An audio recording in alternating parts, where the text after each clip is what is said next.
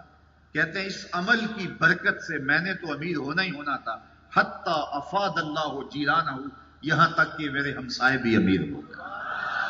حضرت صدیق اکبر بولے اب کہ تو لہم اللہ و رسولہ، میرے لیے اللہ اور اس کا رسول کافی ہے۔ اللہ اکبر۔ تو مال کی بات آئی تو سارا مال حضور کے قدموں میں پیش کر دیا۔ انسان اپنی اولاد کے لیے اپنی جان سے بھی کھیل جاتا ہے، لیکن حضرت سیدنا صدیق اکبر کی یہ کہانی بھی کتنی دل آویز ہے۔ پہلی بات تو یہ سنیے کہ یہ سیدنا صدیق اکبر رضی اللہ تعالی عنہ کو اعزاز حاصل ہے کہ آپ کی 4 پشتیں صحابی ہیں، اور یہ شرف صرف آپ کو ہی نصیب ہوا ہے۔ آپ کے والدین، خود آپ کی اولاد اور اولاد کی اولاد، 4 پشتوں کو اس شرف سے ممتاز کیا گیا۔ لیکن ابتدا میں آپ کے والد بھی اسلام نہیں لائے تھے اور آپ کے بیٹے بھی اسلام نہیں لائے تھے، تو جب بعد میں اسلام لے آئے تو ایک دن گھر میں بیٹھے بیٹھے بات ہوئی تو آپ کا بیٹا عبد الرحمن بن ابی بکر آپ سے عرض کرنے لگا کہ ابا جان، بدر کی جنگ میں آپ میری تلوار کی زد میں آ گئے تھے اور اگر میں چاہتا تو آپ کا سر قلم کر سکتا تھا، لیکن میں نے سوچا کہ میرا باپ ہے، میری تلوار جنبش کرے گی تو سر میرے باپ کا کٹے گا، تو اس خیال نے میرا ہاتھ روک لیا، اور اگر میں چاہتا تو آپ کو قتل کر سکتا تھا، آپ اس طرح میری تلوار کی زد میں تھے۔ تو انہوں نے وہ ماضی کی کہانی سنائی، تو حضرت سیدنا صدیق اکبر کا جواب کیا تھا؟ کہا بیٹا تو کافر تھا اس لیے تو نے مجھے چھوڑ دیا، کاش کہ تو میری تلوار کی زد میں آتا اور میں تجھے جو ہے وہ بیٹا سمجھ کے نہ چھوڑتا، محمد عربی کا دشمن سمجھ کے کاٹ دیتا۔ تو یہ تھی ان کی محبت اور یہ تھا ان کا پیار اور حضور علیہ الصلوۃ والسلام کے ساتھ ان کی وابستگی۔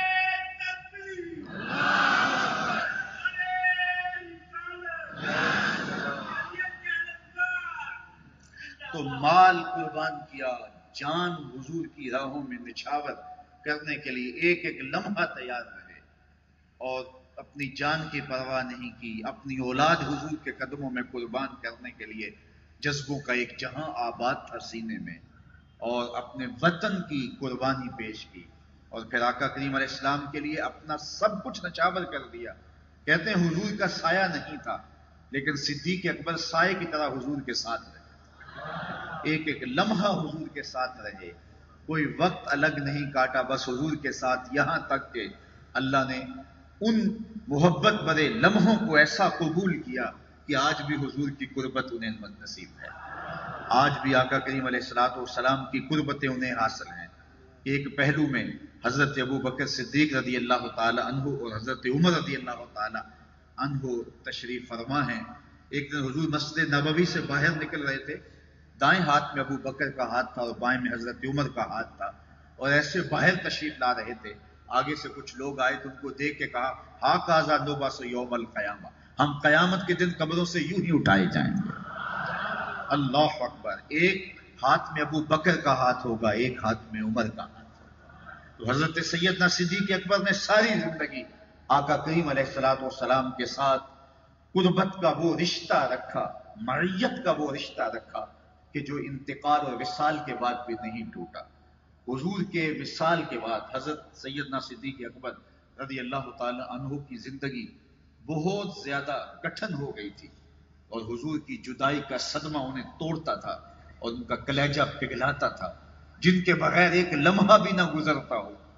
ان کے بغیر زندگی کاٹنا کتنا مشکل ہوتی ہے۔ آپ جانتے ہیں حضور کے وصال کے بعد حضرت بلال شہر مدینہ چھوڑ کے چلے گئے،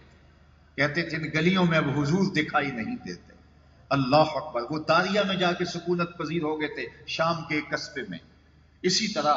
صحابہ کی عجیب حالت تھی حضور کے وصال کے بعد، اور عجیب عالم تھا ان کے درد کا، اور عجیب کیفیت تھی، بلکہ وہ اونٹنی جس پر حضور سوار ہوا کرتے تھے وہ حضرت فاطمہ کے دروازے پر سر رکھ کے رویا کرتی تھی، اور حضرت سیدہ فاطمہ کہا کرتی تھی صبت علیہ مصائب لو انہا صبت علی الایام سرنا لیالیا، میرے اوپر وہ پہاڑ ٹوٹ پڑے ہیں دکھوں کے، اگر وہ دنوں پہ پڑ جاتے تو دن کالی راتیں بن جاتے۔ اللہ اکبر، سیدنا صدیق اکبر کے قلب کا عالم کیا ہوگا، لیکن خلافت کی جو ذمہ داریاں تھیں ان کو نبھایا، اور مانعین زکوٰۃ کے خلاف پوری قوت کے ساتھ کھڑے ہوئے، اور آپ نے یہ اعلان کیا کہ اگر وہ حضور کے زمانے میں ایک رسی بھی دیا کرتے تھے، میں چین سے نہیں بیٹھوں گا جب تک وہ رسی بھی وصول نہیں کر لیتا۔ اور پھر جب ختم نبوت کی بات آئی اور حضرت سیدنا صدیق اکبر جس جلال کے ساتھ اٹھے،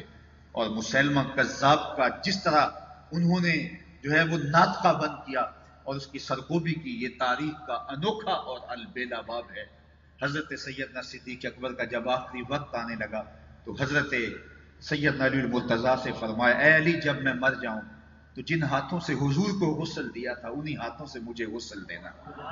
اور یہ وصیت بھی کی حضرت سیدنا صدیق اکبر نے کہ مجھے پرانے کپڑوں میں کفن دینا،